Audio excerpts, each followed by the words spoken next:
Voici l'épreuve d'expression orale. Section A. Vous avez lu cette annonce et vous êtes intéressé. Vous téléphonez pour avoir plus d'informations en posant 10 questions au minimum pendant 5 bonnes minutes. Attention, utilisez les formules de politesse et le vouvoiement. Vous avez lu une annonce d'une ferme près de chez vous et vous êtes intéressé. Vous téléphonez pour avoir plus d'informations. Posez une dizaine de questions. Votre examinateur ou examinatrice joue le rôle de votre interlocuteur ou interlocutrice. Domaine de la Roche-Bleue, vos fruits et légumes aux portes de la ville. Libre cueillette. Dégustation, vente, atelier. Téléphone 451-213-4807. Bonjour. Je vous appelle car j'ai vu votre annonce pour la vente directe à la ferme et j'aimerais avoir quelques renseignements supplémentaires. Est-ce que vous avez un petit instant? Oui, bien sûr, je vous écoute. Super. Pour commencer, quels sont les principaux légumes que vous avez en ce moment? On est en pleine saison des asperges et des salades, et les premières fraises arrivent. Ah, génial. Justement, proposez-vous l'autocueillette pour les fraises? Oui, c'est possible tous les matins de 8h à midi. Parfait. Et concernant votre façon de travailler, est-ce que vous cultivez en agriculture biologique ou en agriculture raisonnée? Nous ne sommes pas certifiés bio, mais nous n'utilisons aucun pesticide chimique. C'est rassurant. Vendez-vous d'autres produits que des fruits et légumes, comme des œufs ou du miel par exemple? Oui, nous avons les œufs de nos poules pondeuses et le miel de nos ruches. Très bien. Quels sont vos jours et horaires d'ouverture pour la boutique à la ferme? On est ouvert le mercredi après-midi et le samedi toute la journée. Parfait, j'ai vu que vous proposiez des produits frais. Offrez-vous un système d'abonnement à des paniers hebdomadaires? Tout à fait. Nous avons des paniers solo ou famille que vous pouvez venir récupérer chaque jeudi soir. C'est intéressant. Est-ce qu'on peut choisir le contenu du panier ou est-ce une composition surprise selon la récolte? C'est une surprise basée sur ce qui est mûr, mais on permet généralement 1 ou 2 échanges si vous n'aimez pas un légume spécifique. D'accord. Par ailleurs, j'ai des enfants et j'aimerais qu'ils découvrent d'où vient leur nourriture. Organisez-vous des visites pédagogiques ou des ateliers pour les familles? Oui, nous organisons des dimanches à la ferme une fois par mois avec une visite dessert et un moment pour nourrir les animaux. C'est une excellente initiative. Faut-il s'inscrire à l'avance pour ces activités? Oui, c'est préférable de réserver via notre page Facebook ou par téléphone car les places sont limitées. Entendu. Et pour le règlement des paniers, comment se passe le paiement? Est-ce qu'on paie à la saison ou à chaque retrait? On demande un engagement sur 3 mois, payable d'avance ou en 3 chèques. Merci beaucoup pour toutes ces réponses. Je passerai sûrement vous voir ce samedi. Une dernière précision, est-ce que vous acceptez les paiements par carte bancaire ou seulement les espèces? On prend les deux, pas de souci. D'accord, c'est noté. Bonne journée à vous. Au revoir. Bonne journée. Voici les grilles d'auto-évaluation pour cette section A. L'étudiante a bien lu la consigne et le document. Elle a posé plus de 10 questions sur le document. Ces questions étaient précises. Elle a abordé plusieurs thématiques. Elle a demandé des précisions. Elle a utilisé des formules de transition. Le ton était formel, cordial. Elle a salué et remercié. Elle a varié ses phrases et son vocabulaire. Donc, comme note pour cette activité, l'étudiante a réussi avec une note entre 8 et 10, c'est-à-dire, elle maîtrise la méthodologie de cette activité. Section B, 10 minutes. Vous avez lu une annonce pour la journée de la ville propre. Vous en parlez à un ou une amie qui habite en ville.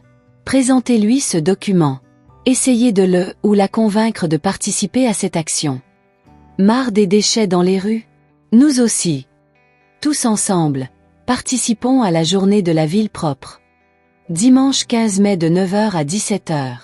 Munis de sacs et de gants, ramassons tout ce qui traîne. De grandes poubelles seront installées tous les 300 mètres. Venez nombreux. Salut Ben. Dis, j'ai vu une annonce super intéressante pour la journée de la ville propre, et j'ai tout de suite pensé à toi qui vis en plein centre. C'est organisé le dimanche 15 mai, de 9h à 17h. Le concept est simple, on se munit de sacs et de gants pour ramasser les déchets qui traînent dans les rues. Ils ont même prévu de grandes poubelles tous les 300 mètres pour que ce soit pratique. Franchement, on se plaint souvent tous les deux de la saleté dans certains quartiers, c'est l'occasion parfaite de faire bouger les choses concrètement. En plus, c'est une action collective, donc l'ambiance sera sûrement sympa et on se sentira utile. Ça redonnerait un vrai coup de frais à ton quartier, tu ne penses pas? Ça te dirait qu'on s'y retrouve dimanche matin pour participer ensemble? Salut Caroline. C'est une belle initiative, mais je ne pense pas être intéressé. Oh Ben. Je comprends tout à fait, on a tous des week-ends où on a juste envie de décompresser sans rien faire. C'est vrai que l'idée de ramasser des déchets n'est pas forcément l'activité la plus charmante sur le papier. Mais au-delà du nettoyage, c'est surtout pour l'ambiance. Il y a souvent des animations musicales, des ateliers de sensibilisation un peu sympas et surtout un apéro offert à la fin par la mairie pour remercier tout le monde. Après, si c'est le côté travail manuel qui te rebute, sache qu'ils cherchent aussi des gens justes pour aider à la logistique ou pour prendre des photos. Mais bon, si tu as déjà prévu de faire la grasse mat ou que tu as d'autres projets, pas de souci. On se rattrapera sur une autre sortie. Aurais-tu été plus partant si c'était une activité plus créative ou sportive? Je ne suis pas si sûr. C'est vrai que quand on n'est pas convaincu dès le départ, c'est difficile de se motiver. C'est peut-être le côté corvée qui te bloque un peu? Ce qui est cool avec ce genre d'événement, c'est qu'il n'y a aucune obligation de résultat. On peut venir juste 1 heure, discuter avec les gens, et repartir dès qu'on est fatigué. C'est vraiment plus une fête de quartier géante qu'un chantier de nettoyage forcé.